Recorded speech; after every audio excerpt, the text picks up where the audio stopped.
அவர்கள் கட்டி காத்த இயக்கத்தை இன்று வேரோடு மாநகராட்சி கோவை மாநகராட்சியில் அழித்து விட்டார்கள் திமுக மாமன்ற உறுப்பினர்கள் இன்று தரக்குறைவாக நடந்து கொண்டார்கள்.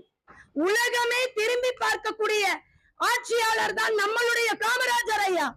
அவரை இன்று விமர்சிக்க கடுகளவும் யாவருக்கும் உரிமை கிடையாது. ஆனால் இன்று திமுகவை சேர்ந்த மாமன்ற உறுப்பினர்களும் மாண்புமிகு மேயரும் மிகவும் கேவலமாக காமராஜர் ஐயாவை தரக்குறைவாக பேசியுள்ளார்கள்.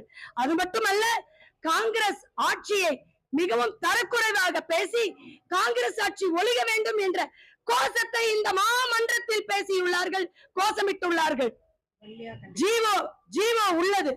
அனைத்து முன்னாள் அமைச்சர்களின் முதலமைச்சர்களின் படத்தை மாட்டுவதற்கு ஜீவோ உள்ளது. ஆனால் அந்த ஜீவோவை மீறி ஒரு மாண்புமிகு மேயர் அவர்கள் பேசுகிறார்கள்.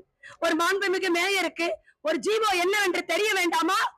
அவர்களுடைய முன்னாள் முதல்வர் மு க ஸ்டாலின் ஐயாவின் படத்தை மாட்டுவதற்கு முயற்சிக்கும் போது ஜீவோ என்னவென்று தெரிந்திருக்க வேண்டும் ஒரு மேயருக்கு. துரோகம் என்று திமுக கூறுகிறார்களே, நான் கூறுகின்றேன், என்ன துரோகம் இழைத்து விட்டார்? காங்கிரஸ் என்ன துரோகம் இழைத்து விட்டிருக்கோம்? மாண்புமிகு மேயர் பெண் மேயராக கோவை மாநகராட்சியில் அமர வேண்டும் என்பது ஜீவோ. கடந்த ஆட்சியில் காங்கிரஸ் மேயர் இருந்தார்கள்.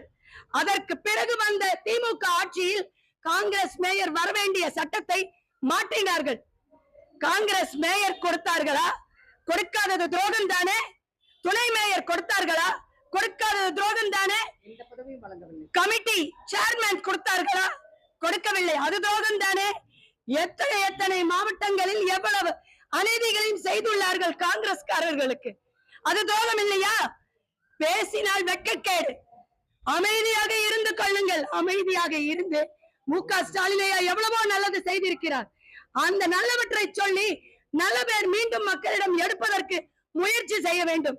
அதை விட்டுவிட்டு மாமன்றத்தில் மக்களின் குறைகளை பேசாமல் இப்படி வீண் வம்புக்கு வருகிறார்கள் திமுக. ஜாக்கிரதையாக வன்மையாக கண்டிக்கின்றோம்.